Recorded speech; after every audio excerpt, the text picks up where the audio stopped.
Welcome in to the opening line report. Kelly Stewart here, joined every single Monday morning by Teddy Covers, where we run through this week's NFL slate in terms of where the market is going to go. So get your odds logic screens open or those WagerTalk free odds pages and follow along here in the comment section. Teddy Covers, not a lot to report from yesterday, but I was really close to saying, woo, nice 4-0 day in the Westgate Super Contest, because now it doesn't matter because I'm just sitting right around 500.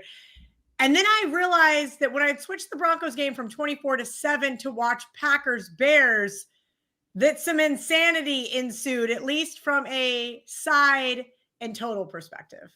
Sure. So we like to talk about the beats on this show. And of course, certainly if you had the Broncos and or the under yesterday, pretty tough beat the way that game ended. Though the Dave Portnoy meltdown is a little bit, and that's dangerous. All right, you can't be on murder Pete Carroll, investigate the refs and financials. Shut up, dude. You bet before. All right, sometimes you're on the wrong end of these. And if you had Denver, tough way to lose the game. But talking about murdering people, and it's just not. It's all for clicks, Teddy. Once you realize, sure, but we're professionals, dude. If you're like the face of a sports book, the last thing you want to be doing is, oh, by the way, all these games are rigged and investigate everybody. Well, that's fair. That is fair. And listen, was the Raiders a huge need yesterday for the sports books? Absolutely was. I understand why people that haven't been doing this long want to scream collusion, want to be outraged.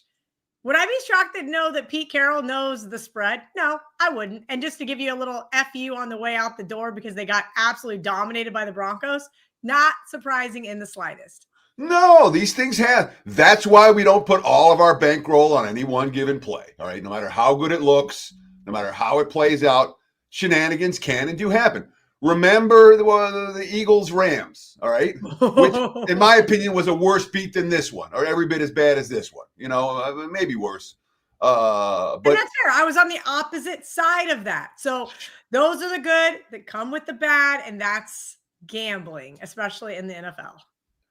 Sure, but do I believe that and again, the play with the flag to stop the clock, it was a bonehead play, but you can throw a flag there. I didn't think that there's anything bizarre about throwing that flag there. The guy's laying on top of him. He's supposed to be getting up. If he would have gotten up, he wouldn't have thrown the flag, and the problem would be solved. Instead, he's knocking the ball out of his hands. It was, again, by the book, delay a game. I've seen that, not in that particular scenario where the spread is going to be covered. And then, of course, Carroll coming on with the field goal unit, which I'm sure is his little, you say, does he know the point spread? Maybe. That's his little FU. But he's allowed to do that. And the quote after the game was, we thought we might have 1 second left to try an onside. All right. It's gambling. It's always going to be gambling. That is gambling. And then that just reminded me of the field goal with the Broncos in Indianapolis. I mean, these things happen every single week, but they happen 4, 5, 6, 7 times a year, especially when you're betting on a significant amount of games. You're going to be involved in more of those games, and eventually it's going to even out. Maybe it doesn't. If you have more right sides, it's just like in poker. If you're starting with better hands, you're going to have more bad beats against you.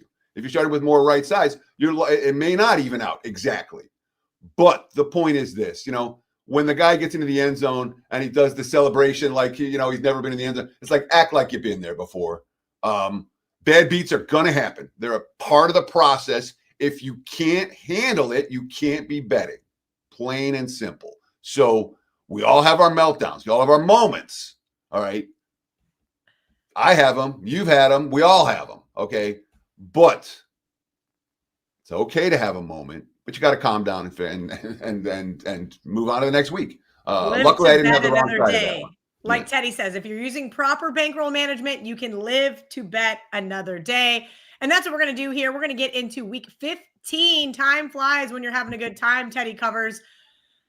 I don't know what to make about this Bucs team. I know that I was complaining and bitching about the Cleveland Browns because I went back and forth between them and the Vikings for my second survivor pick.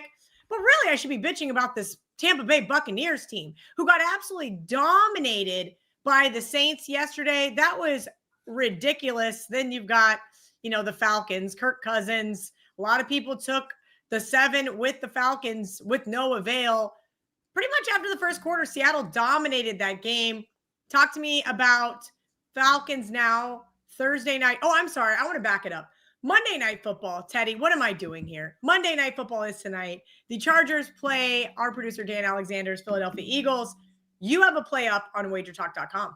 Yeah, just visit the website, WagerTalk.com. Visit my homepage, www.buzz.com/TC, to check out my bettable opinion for tonight's game. We've seen two-way action on the side. It really hasn't moved. It's been Philly 2.5 all week. Total-wise, we've seen a little bit of under money come in. I'm in play on the side today. Did go 3-0 in the NFL yesterday, so we'll see if we can make it a 4-0 week in the NFL with my best bet tonight over on my page at WagerTalk.com. All right. Thursday Night Football, Atlanta takes on Tampa Bay. Talk to me about this Tampa Bay team that was red hot to start the season, now has started to really fizzle out. Yeah. September, October is a long way in the rearview mirror now, right? Ask Indy, ask Tampa. Wasn't Baker Mayfield an MVP candidate? Yeah. I could have sworn I remembered. I think I might have even said it. Anyhow, as we do each and every week here on the NFL Opening Line Report, the WagerTalk NFL Opening Line Report, I give you 4 sets of lines for every game. The first set we call the look-ahead line. These are the bettable lines for this game last week, so we can see how much 1 week affected the point spread between these two teams. Then I give you my power rating number, and that's just Team A, Team B, home field. Does not factor in situation at all. So I'll give you the look-ahead line, my power rating number. I'll give you the opener from last night, and then what's happened since the opener, what we're looking at today on the Odds Logic live odds screen. So for Atlanta, Tampa Bay, look-ahead line, there were 5.5s and there were 6 out there for the Bucs. Total was 44.5. My powering number came Tampa Bay 5.5. The markets opened 5.5 last night, and I'm seeing a split market right now. The money's come for Atlanta. The 5.5s are still out there, but there's 5s and 4.5s in the betting market. In fact, those are the prevailing numbers right now. And this is really a pick your poison kind of game. All right, I'll talk about Tampa in a minute. Let's talk about Atlanta. They've 1-7 their last 8 games. 8 straight losing seasons. This team hasn't been in the playoffs. Hasn't even been in the playoffs since 28-3. All right. Special teams meltdowns for the Falcons. Second week in a row. Come out in the second half of the game. The game's tied. You talk about the last 45 minutes of that game. That game is tied 6-6 at halftime. Atlanta comes out and kicks the second half kickoff, and Seattle returns it for a touchdown. It's game over right there. And then they had a blocked field goal from an unblocked defender. Second week in a row for Raheem Morris, where the special teams have been costing them big time. And Drake London's out. Atlanta's not a team I'm excited about putting money on down the stretch. Raheem Morris, I don't think he'll be back. And obviously you're playing with a veteran backup quarterback who is cashing his check. Say what you want about Kirk Cousins at this stage of his career. That being said, Tampa beat San Francisco week 6. They were 5-1 at the time. Since that time, they beat the Saints once in 2 meetings, and they have a win against Arizona with 5 losses. They're 2-5 straight up. Their last 5 games, 1-4 straight up, 0-5 against the spread. The only game they were able to win was by a field goal against Arizona. The defense allowed 139 rushing yards yesterday, gashed by Tyler Shuck.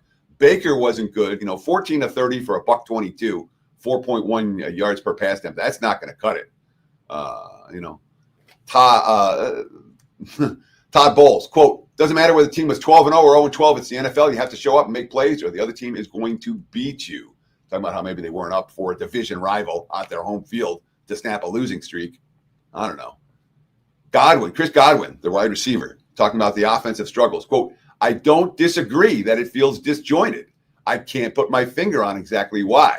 I feel like if we could, it would probably be easier to fix it. You can't just look at this and go, oh, it's whatever. It's not whatever. We have to correct it. If we want to make a run at this thing, we've got to get it together and get it together fast. That, my friends, is an urgency quote. We'll see if Tampa is actually able to be urgent and play at that level on Thursday Night Football. All right, Texans looked pretty good on Sunday Night Football over the Chiefs, at least from a defensive standpoint there, Teddy. And I had the Rams in teasers yesterday. I said, I don't really love this spot. Nope, easy peasy. The Cardinals are just on a downward spiral. Kind of talk to me about this one, because I think now you're starting to pay a premium here for the Houston Texans. Sure, I maybe pay a premium to bet against the Arizona Cardinals. Look ahead line here. There were 6.5s and 7s for Houston, total 42.5. My powering number after the Cardinals got smacked last night and the Texans upset the Chiefs as high as 9 for this ballgame. Again, 6.5 as low as for the look at. 9's my powering number. The markets before the game, they were 7, 7.5, 42.5. After the game, 9.5, even a prominent 10 out there for Houston, total 42.5. And I don't know if the Texans are the kind of team you want to lay more than a touchdown with. That's not their MO. They're not about winning necessarily by margin. And how'd they win last night? They won last night because Kansas City dropped passes. Kansas City made bad fourth down decisions deep in their own territory in a tie game in the fourth quarter. Yes, Houston won. And Houston played well enough to win. Did they play well enough to win by double digits? I don't know. As for Arizona, look, they gave up 249 rushing yards yesterday, and that included three Jimmy Garoppolo kneel downs. The defense allowed 7.9 yards per play and 30 first downs. It's worth noting, the last 3 games against divisional opponents for Arizona, they've been lit up in every one of them. Blowout loss, 44-22, 41-22, 45-17. Seattle, San Fran, and the Rams have destroyed Arizona. But every other opponent they played since September, they've hung tough. All their other 5 losses have all been by 4 points or left in the Monday Night Football win at Dallas. That being said, you want to talk about an ugly injury report. After yesterday's game, Arizona, there's, Max Melton, Marvin Harrison, Mari DeMarcado, Adrian Temer. I can go on and on. It felt like, Paris Johnson got hurt yesterday. Bilal Nichols left in the second quarter, didn't come back. Jalen Thompson, the safety, left and didn't return. The veterans are kind of checking out in Arizona. The point spread certainly affecting that. The Cardinals not likely to get a whole lot of betting support in the markets in early week action.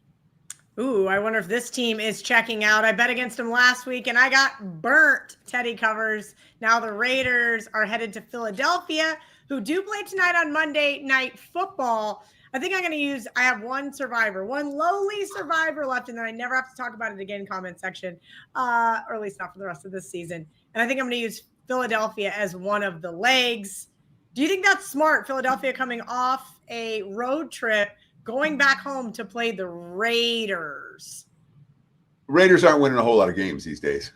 If there's a team to fade, I wouldn't argue against it. And obviously, yesterday the Raiders completely dominated, pretty much start to almost finish. They played a really good last 2.5 minutes if you had taken the points. Look ahead line here, Philly minus 12.5, 40. My powering number, Philly minus 12. The market's open 12.5, 38.5 last night, and that's what we're seeing today. Obviously, the Eagles haven't played yet, but it's not a scenario where we can anticipate the Raiders getting a whole lot of public support, especially Gino injured his hand and shoulder. We'll have to see if Kenny Pickett plays. And Pickett looked good, looked relatively good for what the Raiders offense have looked like this season. He didn't turn the ball over. 8 of 11, 97 yards, 8.8 yards per pass attempt. Solid. That being said, rushing yards, Denver 152, Vegas 40. Pete Carroll talking about who the quarterback is going to be this week. Quote, I'm going to do what I think is the right thing to do. And if Gino can play, I'm rooting for Gino to get back out there and see what he does. We're not going to play him if he's not right, so Kenny will be ready to go. I've seen a lot of Kenny in practice. He's active. He's quick. He's really athletic. He's a good thinker. He's clearly a competitive guy. I see nothing but positive stuff. I'm coaching the hell out of him because I want him to be ready if the opportunity pops. So at this stage, we don't know. My hunch is that if Pickett plays, we're more likely to see Raider money than if Gino plays. From a power rating standpoint, I'm not making a whole lot of difference. I'm making a 0.0% adjustment between the QBs. But when you have a younger QB with something to prove as opposed to a veteran playing out the string, sometimes you get a bump off of that. As for Philly, they're playing Monday night against the Chargers. They're off back-to-back losses against Dallas and Chicago the last 2 games. Philly 4-0 start, 3-1 against the spread, 4-4 since both straight up and ATS. They've covered every game they've won. They failed to cover every game they've lost over their last 8 contests, and that's likely to be the case again tonight in in this less than a field goal Eagles favored point spread range. All right, here's a good question for you, Teddy. We talk about drop-offs from starters. Now the Jets are on their 3rd string quarterback, Brady Cook, and yesterday I had them in a teaser, and he bobbled as soon as it was on red zone. He bobbled the snap, and then he threw an interception. And I text my buddy Steven, who does a lot of the teasers with me, and I said, I did not bet on Brady Cook. And he goes, who the hell is that? And that's when I knew we had a problem. I knew he was the rookie from Missouri, but good grief, was that ugly. Now they're headed on the road to play the Jags. I do think that Jags game was a little lopsided, obviously, because Danny Dimes appears to have torn his Achilles yesterday in that game. Talk to me about this Jaguars team and them laying double digits to Brady Cook and the Jets, barring Tyrod Taylor making a comeback. Look ahead line, Jacksonville minus 9.5, 43.5. My powering number, Jacksonville minus 10.5. The markets opened 11.5 and 42 last night. And of course, this is all a matter of how much you're going to adjust for how much worse are the Jets with Brady Cook than they were with Tyrod Taylor. And the markets are saying more than I thought, obviously, with the 11.5 and 42 last night.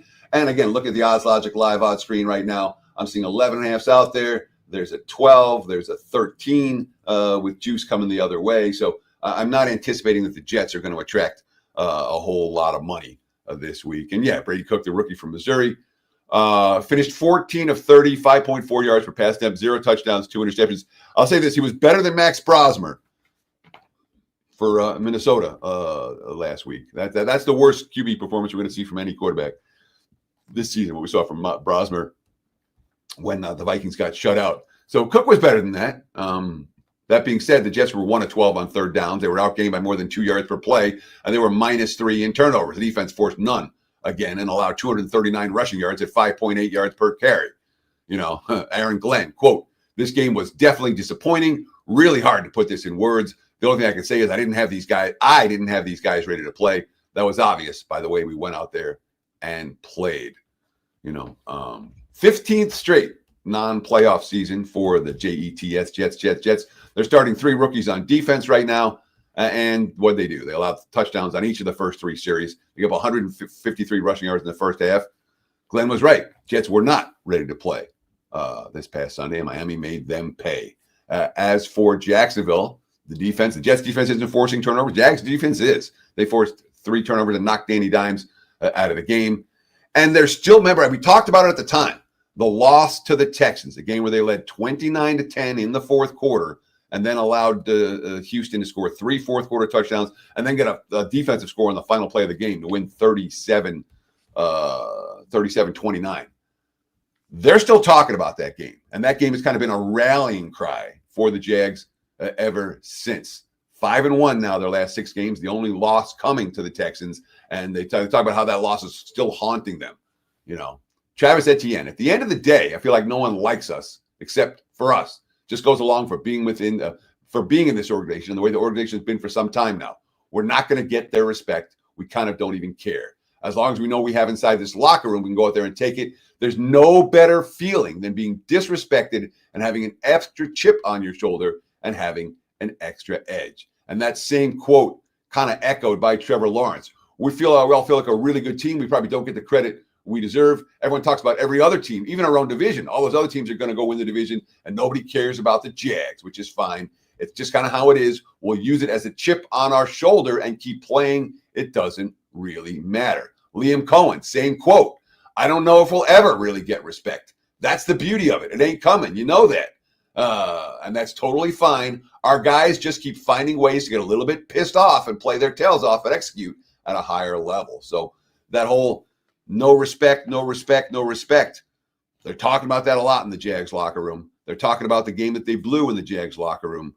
Jacksonville's playing good football right now. I don't know if they're playing legislate double digits with them good football, but the Jaguars, from a power rating standpoint right now, every bit as good as the Texans, even though Houston is a team getting the hype. Teddy, the comment section is beating us to the next game. They're already talking about the Cleveland Browns. And I got some pushback yesterday because I said I cannot believe I wasted a survivor pick on Shedeur Sanders and the Cleveland Browns. And people were mad that I blamed it on Shedeur. But I do think the reality was there was a game turning point, if you will, where after he threw that really bad interception, things really got away from the Browns team. Then they were playing catch up. Then that really stupid 2-point conversion that the comment section is talking about. Anyway, on to this week. Caleb Williams and the Browns Bears, hand up, been dead wrong about this team. And at least from this year's perspective, but they had a shot to win it there late, or at least tie it up there late in Lambeau. Caleb Williams picked off there in the end zone. Kind of break down this game for us. What are we going to see from both these teams going forward? Yeah. So and then of course the Browns debacle of a 2-point conversion try. That's not getting the hype, and that had every bit as much impact on anything as what we saw. Well, that had almost as much impact on the point spread as what we saw versus here in Vegas versus the Broncos. Browns, Bears, look ahead line. There were 7s and 7.5s out there. My powering number, 39.5 the total. My powering number came at Chicago, 8.5. The market split last night, 7/7.5 and 40. I wrote first thing this morning, oh, look, Cleveland money. And then now, oh, look, Chicago money. Back up to 7.5. There were 7s, and the 7s have kind of been bought up this morning, and now we're seeing 7.5s, 40, the prevailing total. The Browns showed us yesterday they're not a team you necessarily want to lay points with.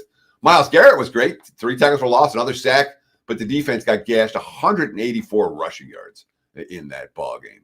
Garrett, quote, I think we were really licking our chops for the pass, and they stuck with the run, and we really should have been focused on stopping the run. Shedeur was a leading rusher. Quinshon Judkins, 14-26, less than 2 yards per carry.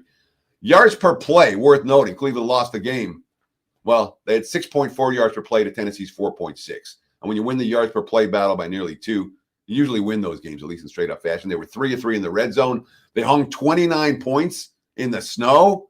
Let's give Shedeur Sanders credit. 364 passing yards, 3 touchdowns, career highs. But the 2-point conversion to try to tie the game was as bad a play call as maybe the Raiders kicking that field goal. I'm telling you, it was brutal and obviously cost Cleveland the game. Speaking of costing the game, what about Caleb Williams' interception in the end zone in Green Bay with 22 seconds left on a 4th and 1? You can question the play call. You can question the execution. It was not a good throw from Williams. He said that after the game. But the guy has 5 fourth-quarter comebacks this year. All right. Chicago, even after losing yesterday, believes they can win all of these games.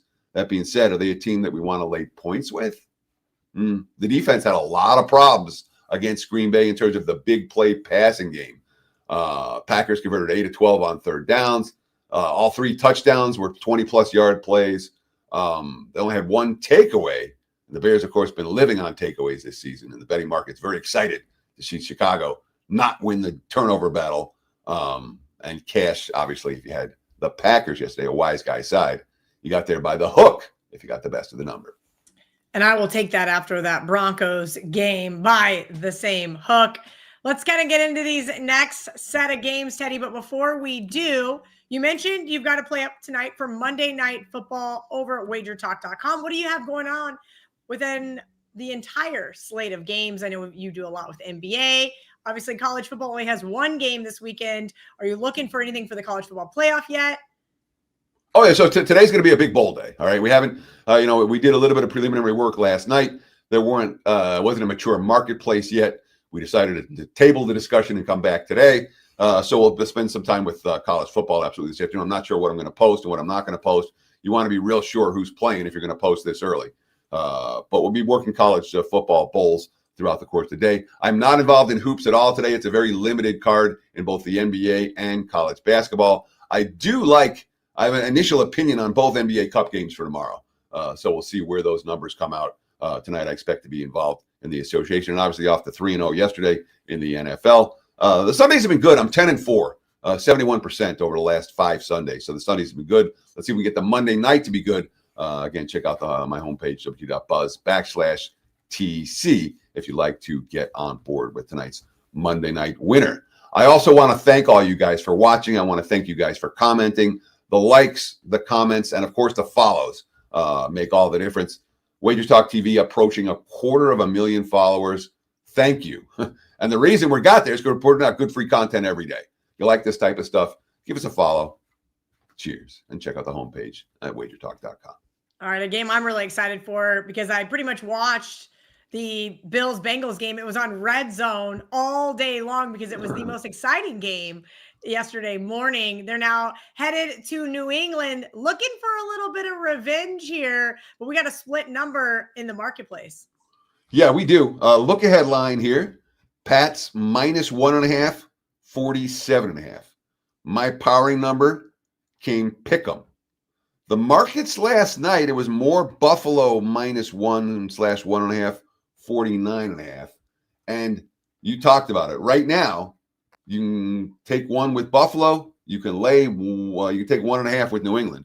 So if the game lands 1, you're very happy in that instance. But it is a split line, and it's worth noting the quote unquote the books that cater to the more professional bettors are the ones with New England favored. The books that cater to the recreational bettors. And again, this is Monday morning. It doesn't necessarily mean anything. But right now, at least, at the shops that cater to the pros, we got New England -1. At the shop that cater to the Joes, we have Buffalo -1/1.5. And again, my number comes pick 'em. So from a power rating standpoint, I can't give you much in that regard. Bills offense didn't punt yesterday. They hung 32 and they had the pick 6 against Burrow, 6.9 yards per play in that ball game.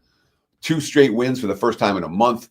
And each week I talk about the team I have in a kind of an enigma with my power rating. Buffalo was that team this week. I spent a lot of time thinking about the Bills, looking at the course of their season, trying to decide, is this team good or are they great? What's the upside for Buffalo? Do we want Buffalo amongst the legit contenders or not? They spent most of that game looking like they were going to lose. They got stopped on downs. They had the James Cook fumble on 1st and goal from the 2. But they were able to take advantage of Bengals' mistakes when it mattered most.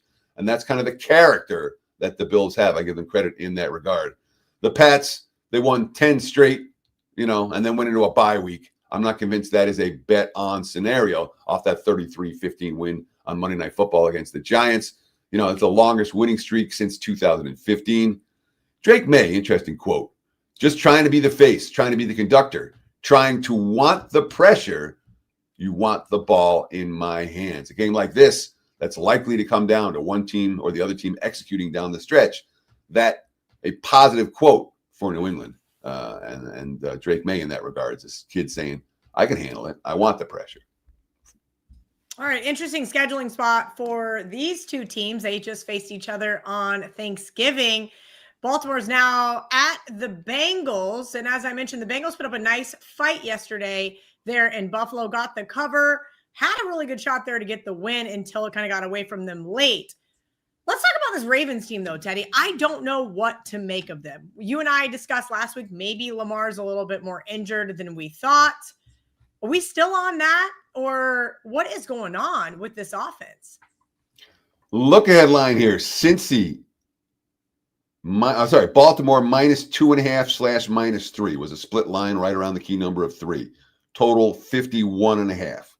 My powering number has the Ravens 1 in this ball game. I've downgraded Baltimore because of what you said, Kelly. Lamar Jackson is not right.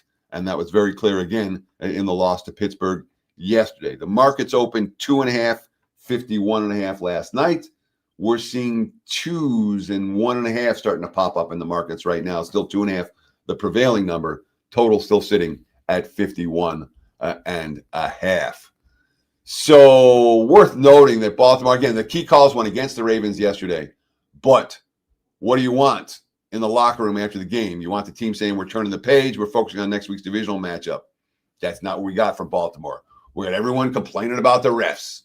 The potential interception on Aaron Rodgers, the potential touchdown for Likely, and obviously both those calls went against Baltimore. Coach Harbaugh still bitching after the game. That's not a positive sign. Lamar Jackson saying his frustration level is through the roof. I feel like with the Thanksgiving game, we shouldn't have lost that game with turnovers, unfortunately. But this one here, I don't know what happened. I thought it was a touchdown. The refs made the call they wanted. They believed it was right, so you got to go with it. I can't do the ref's job. It is what it is.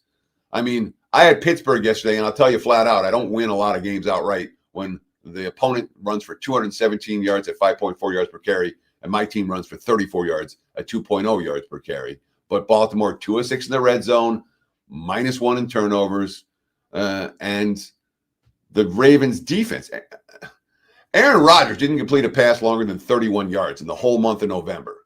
He had 4 of at least that distance yesterday, plus 2 more for more than 20. That's a defensive problem and a Lamar's not healthy problem. That being said, Cincinnati, defense is going to get blamed again. They scored 34 points and lost again.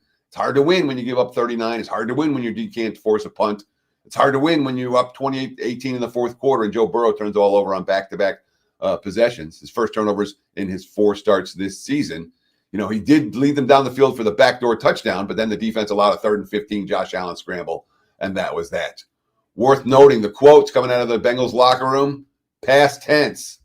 Those are quotes that don't tend to be bet on. Zach Taylor, just sick for the guys.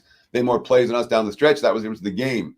Joe Burrow, quote, obviously we are not where we want to be as a team or organization. Past tense. That's how the cookie crumbled this year. I would have loved to have been out there more. I would have loved to make more of an impact, but that wasn't the case. When I start reading past tense quotes from a team, that team becomes a one-way team for me. I'm either betting against the Bengals or I'm leaving the game alone. And I'll tell you right now, I'm not laying points with Baltimore. So this is a game I'm not likely to be involved with, Kel. I can't help but think I need to tease the Cincinnati Bengals, but that's because I have a teaser addiction. And we'll get to some more of those teaser spots because there's quite a few of them this week. But let's get to the AFC West first.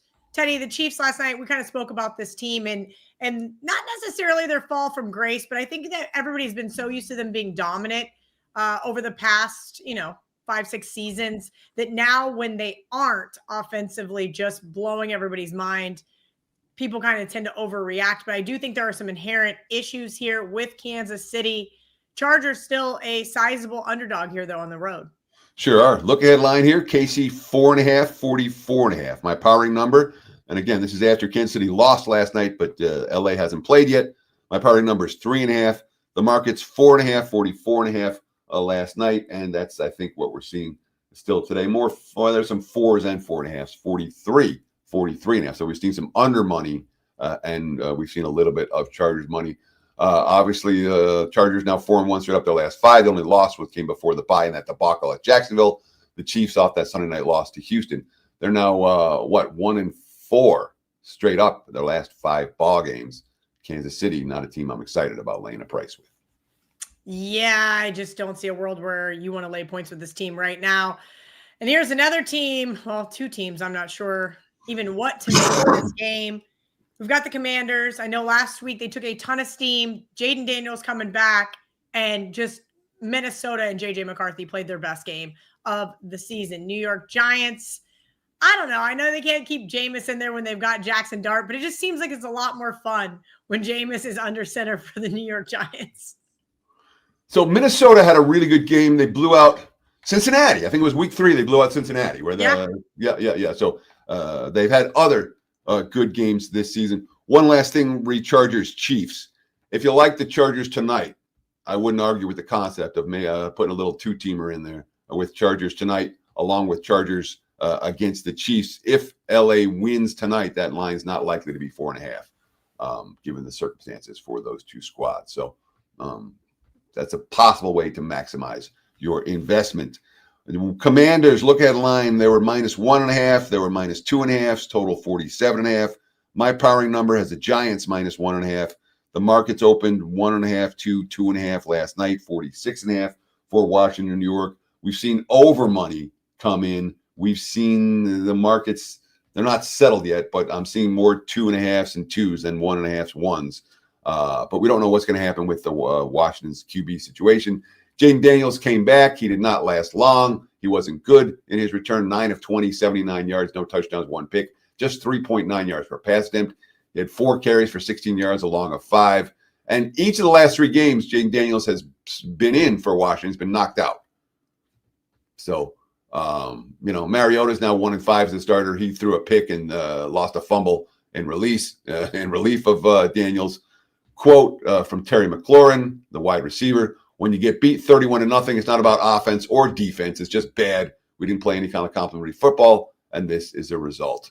Zach Ertz looks like he had a season-ending injury in the loss in the full game. 4.2 yards per play, 3 turnovers on offense. The defense forced none. Worth noting, after shutout losses this year, the Titans won straight up at Arizona after getting shut out at Houston. Minnie won straight up versus Washington yesterday after getting shut out the previous week. The Raiders lost on a missed 2-point conversion, 30-29, to the Jags in overtime off a shutout loss. They covered the spread, and the Falcons beat the Commanders by 7 off their shutout loss. That's 4-0 ATS this season for teams that got shut out the previous week. The Giants off a 33-15 loss on Monday Night Football against the Pats, and that game wasn't as, it was 30-7 at halftime. That was their 7th straight loss, 0-3 since firing Brian DeBall. Quote, Jackson Dart, we're just scratching and clawing. I'm not playing soccer out here. You're going to get hit. Things happen. It's part of the game. Dart certainly bringing energy to the G-men. In this point spread range, energy is not going to be enough. This is one of those games interesting to consider. There's a case to be made for Washington this week, and whether I get there or not is another question. But there's certainly a case to be made for the Commanders off that shutout loss, no-show game.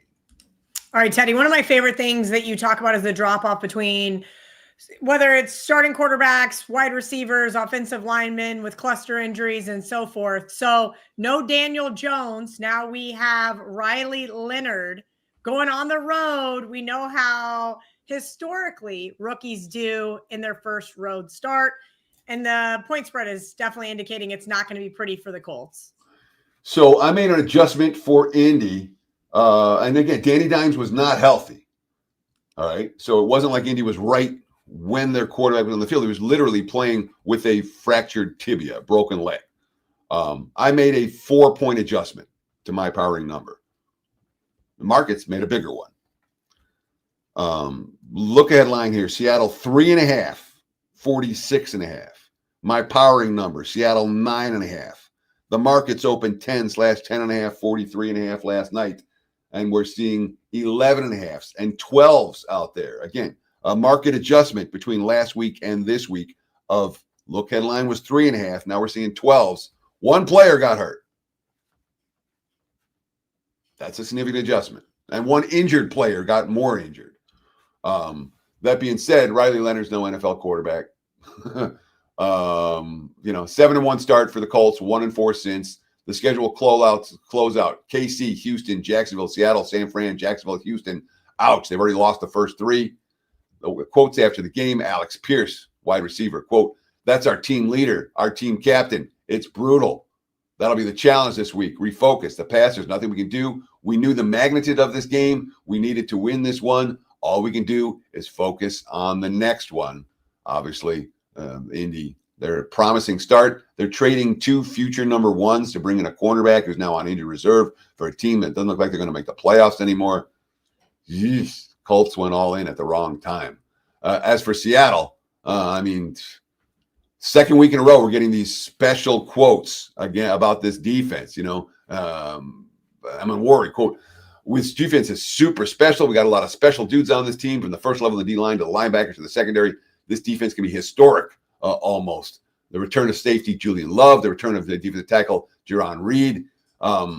This defense is healthy right now. After the shutout of Minnesota, all they did is hold Atlanta to 3 field goals. That being said, Seattle's won 10 games. 9 of those 10 wins have come against a quarterback who entered the game ranked outside the top 20 in QBR. There's still a question as to whether the Seahawks defense is as good as they've looked because they're facing bad offenses or because they're actually that good. That being said, the Colts won't have a QB in the top 20 QBR in this one. Seattle's defense could be poised to dominate once again. Teddy, when I saw this line pop yesterday, I thought, whoa, what am I missing here? The Broncos, everybody has been joking about them winning the Super Bowl. And as a Broncos fan, I said, okay, everybody calm down just a smidge. But the Broncos have played really well, especially at home. Now they are a home underdog to the Green Bay Packers. Yep. A look ahead line here was there were pick'ems. There was Green Bay -1. There was Green Bay -1.5. My powering number, I thought a total of 47. Total of 42. I read that wrong. My apologies. Sometimes my 2s look like 7s. So there was pick 1 and 1.5 for Green Bay, total 42. My number for the game came pick'em. The Packers opened 1.5 to 2.5 last night, total of 41.5. We've seen over money come in, significant over money in this ballgame, 42.5, 43, 43.5 out there. And Green Bay, clearly the favorite, -1, -2, -2.5. There's a couple of ones out there for the Pack. But the markets have said Denver deserves to be home dogs in this one. Jordan Love's looked pretty good, and threw the 4 touchdowns on Thanksgiving in Detroit, threw 3 more yesterday. 3,000 yards this season, 22 TDs, only 4 INTs. Packers, worth noting, when you worry about with Green Bay is going to have that same intensity this year. Green Bay went 1-5 in division last year. They're 4-0 in division this year, including a win yesterday. Josh Jacobs, that was the biggest thing we wanted to harp on in the offseason was divisional games. We know how important they are. This is not a divisional game for the Green Bay Packers. That being said, the Broncos just won 10 in a row. They have a tiebreaker with the other 11-2 team in New England. Yes, the back door was left open yesterday ball game, but they had 39-plus minutes of possession. Bo Nix dinked and dunked his way effectively all game, 31 completions, 152 rushing yards to 40 for Denver. They're a really good team. Bo Nix, quote, 10 in a row is a long streak. You want to be appreciative of this opportunity and appreciative of the wins no matter how they come. At the same time, we're always looking to get better. Again, my number comes pick 'em for this game, which tells you guys that on a neutral, I've got Green Bay as the better of these two teams. But the Packers, up and down to the level of competition every single week, it feels. And Denver's kind of the same way. This should be a good game. I think it's going to be a good game. I think it's a great teaser spot here, Teddy, especially with a lower total. I just locked that one in. Let's move along to, a game that just got a lot more interesting for Kelly. On Bet On It this year, I gave out the Panthers to win the NFC South. They're off a nice win over the Los Angeles Raiders. Saints off that nice win we already discussed over the Bucs. Yeah, the Panthers off a win against the Rams. The Rams. Yeah, and then the bye week. Which, I'll talk about it in just a minute. Look ahead line here, Carolina minus 2.5, 38.5. My powering number came Carolina 3. The markets opened 2.5, 39.5 last night. And we're seeing a split. There are 2.5s and there are 3s out there right now, total of 40.5. So we have seen some over money. And maybe that's warranted given that New Orleans actually had an offense that looked okay yesterday. Bryce Young had a really good game against the Rams. Youngest player in NFL history to have 11 game-winning drives in the fourth quarter overtime, passing Josh Allen in that regards. Ted McMillan talking about Bryce Young in close games. His demeanor, his aura when it comes to late drives is contagious. The proof is in the pudding. He's done it now. What did you say, 11 times? But the fact that your leader on offense can do that speaks volumes for sure. I do worry about the big win and then the bye week for an immature team like Carolina, but I don't worry about it that much. It's a negative, but it's not a crazy negative. Tyler Shuck now 2-3 as an NFL starter after the win yesterday. I don't know if you want New Orleans necessarily off a win. Is this team going to put winning streaks together? Kellen Moore, our guys have had a lot of adversity this year. They've grown through this journey. Tyler Shuck, we can beat anyone. When we're stalling out, we're beating ourselves. Knowing how close we've been in some of these losses, how you can flip it on its head and we'll produce these big plays, we get those wins. So Saints are clearly playing better. Saints are clearly on a modest uptick. Carolina, clearly the better of the two teams. The spot is still the question. Okay. Another great teaser spot, just my opinion. For what it's worth, low total, divisional game. Here's a game that I think is going to be very interesting. The Lions off that Thursday night football win over the Dallas Cowboys. And I would say it was pretty dominant fashion there, Teddy. I know a lot of people were starting to buy onto the Cowboys, and that was definitely the time to sell. They're now playing that Rams team, which we just mentioned was off that loss to the Panthers and took it out this last week on the Cardinals. We've been short on emergency betting alerts on this show. There's one that I need to give right now. Look at line here. 1.5. My powering number comes Rams only 3.5, but the markets really, really like this Rams team right now. 4.5, 52.5 last night. We've seen nothing but Rams money. We've seen nothing but over money. 54.5 still out there in the betting marketplace for the total. If you like the over, bet the over right now. Mostly 55, seeing 55.5 starting to pop. Rams taking money. There were 4.5s. Now there were 5s and then 5.5. There's still a 4.5s out there, but leading indicator books already up to 6 on the LA Rams. The Rams bounce back win yesterday has them in a year where everybody seems flawed. The Rams are now, from a futures perspective, the Rams are the teams to beat in the NFC. So we're seeing Rams money. We're seeing over money first thing on Monday morning. If you like either of those two, bet that sooner rather than later. Lions have extra prep time off the Thursday games the last 2 weeks. They sacked back Dak Prescott 5 times. Jared Goff going back to L.A. Quote, you can see an uptick in urgency from everyone. Worth noting this quote. I like the quotes from the opposing coaches. Brian Schottenheimer. It seemed like every time we got some momentum, they hit another explosive play. They have a lot of speed. The Brian Branch injuries worrying everyone for Detroit. Brian Branch, Pro Bowler, safety who got hurt. And, of course, Thomas Harper, who was filling in for the other Pro Bowler, Kirby. He left the game as well with a concussion. So potential injury concerns for Detroit in the secondary, which is not necessarily what you want against Matthew Stafford. Again, the quote from the opposing coaches. Jonathan Gannon from Arizona after the loss yesterday. Quote, give credit to LA. They were better than us in every facet of the game. Coaching, playing, offense, defense, special teams. That was very humbling. At one point, it's 10-10. You look up, and you're down a lot of points quick. 530 net yards for the Rams yesterday. 212 yards from Williams and Corum on the ground. Stafford, his 7th game of the season with 3 or more passing touchdowns, most in the NFL. That was a dominant showing for the Rams. Now 3-0 straight up and against the spread off a loss. The market's saying LA's the team to beat in the NFC right now. All right. Yesterday, let's go back to last week. Last week we talked about motivation and how franchises might want teams to tank, but teams don't want teams to tank. At least the players don't. And the Titans showed a lot of fight yesterday. Now they're headed to San Francisco. Do you think that this is those types of wins where bad teams, if you will, the Saints, the Titans, can capitalize off a win and take it to the next game? I worry more about a letdown than a carryover effect. We got, you're struggling, you're trying to get the win, you finally get the win. Oh, yeah, let's celebrate. We'll party tonight. And then the energy for practice on the next day isn't quite what it should be, and the effort on the field isn't quite what it should be. I'm not anticipating the bottom feeders to suddenly come alive and reel off December winning streaks. It happens, but I don't know that Tennessee's that team. Look headline here. San Fran minus 12.5, 47.5. My powering number, 42.5. I got to be more careful with that. 12.5, 42.5.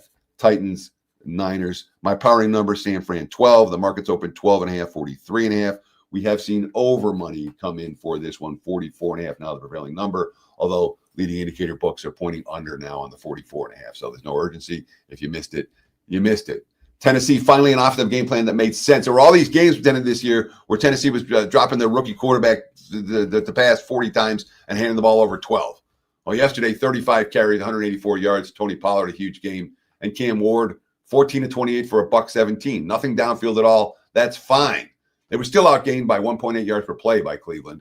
First win for the interim head coach, Mike McCoy, in 7 games. Cedric Gray, the linebacker, quote, we hadn't won since week 5, so it feels amazing. I'm not worried about the number 1 overall pick. We're ball players. We got heart every time we step on the field. They did. They showed up. I don't know if they can do it again in San Fran. When you talk about it off a win, now traveling across the country, facing a good team, if things go south, they could go really south. Of course, the 49ers off a 26-8 win at Cleveland and a bye week. Shanahan off a bye, 3-0 straight up and against the spread the last 3 years. That being said, the previous 5 years, only 2-3 straight up, 2-3 against the spread. It has not historically been his or the Niners' best role. All right, Sunday Night Football. This one, we mentioned the Minnesota Vikings earlier and how they've had a couple of nice wins this year, yet they're almost a touchdown underdog here at Dallas, who's looking to bounce back after that Thursday Night Football. Yeah, look headline here. Dallas -7, total 47.5. My powering number comes Dallas 6.5. The market's open 6.5 last night, 47.5. And we've seen a little bit of Minnesota. There are more 6s today than 6.5s.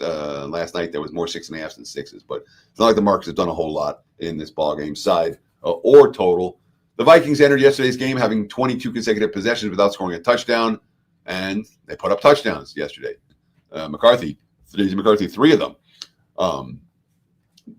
When they can run the football, McCarthy is fine. They were 34 for 162 on the ground in yesterday's game, and in theory, you're supposed to be able to run against Dallas. The biggest problem for Minnesota this year has been turnovers. They entered the game with the league worst -15 margin yesterday, And yesterday, the offense didn't turn the ball over at all, and the defense forced 3. So certainly positive signs for Minnesota, but you worry again about a bad team off an exhale win. Dallas, -3 turnovers against the Lions, extra time to prepare. Defense allowed 4 touchdowns at 5 red zone possessions. CeeDee Lamb, check his status. He did suffer a concussion in that ball game, but they were settling for field goals. Brandon Aubrey, 63 from 55 plus and 5 altogether. And the first kicker in NFL history to make 3 from 55 plus in a game. The Dak Prescott quote is worth noting after the loss. Quote, "These guys aren't deflated right now. They are pissed off. We just need to use that the right way as fuel for the rest of the season." Dallas now 6-1. They have no margin for error when it comes to playoff possibilities in an NFC where it's going to be tough for Dallas. What now? I think number 10 right now. There's Detroit's not even in the playoffs if the season ended today. Dallas got some work to do. They know it, and they're saying the right things in that regard off the loss to the Lions on Thursday night. All right, before we get into Monday Night Football, right now you can join Teddy Covers for college football and NFL right now over at WagerTalk.com, WT.buzz. He also has a bowl special if you're looking just for those sides of things, $149 through the bowl season, WT.buzz/TC. Teddy Covers, Monday Night Football. I'm looking at it right now on the odds screen. It's going to be interesting because this is kind of a cheap line, and it kind of was one of those other ones that stood out to me. The Miami Dolphins off a nice road win. Pittsburgh Steelers beat their divisional rival, the Ravens. Talk to me about Monday Night Football. A cheap line. I thought it was too much at first glance. Well, that's what I feel like. That's what I feel like. Cheap as in fishy. I should apologize. Whoa, that seems a little. I thought it was a little cheap. I thought, okay, that makes me want to be all over the Miami Dolphins. So look headline here. There were 3s and 3.5s for the Steelers. Total 41.5. My powering number only comes Pittsburgh 1.5, and the market's open 3.5 last night. 42.5. We've seen a little bit of Miami money, but the 3.5s are largely holding. There's a couple of 3s out there. That being said, my powering number says 1.5, and I feel like if you like the Dolphins, Dan, let's do one more of these emergency betting alerts before this show is through. Like the Dolphins, bet them sooner rather than later. Grab a 3.5 right now. It's not going up. It can only come down. And again, my powering number is 1.5 for this ball game. Aaron Rodgers, 8.4 yards per pass, no picks yesterday. Actually, the game, quote, at least maybe you guys shut the hell up for a week.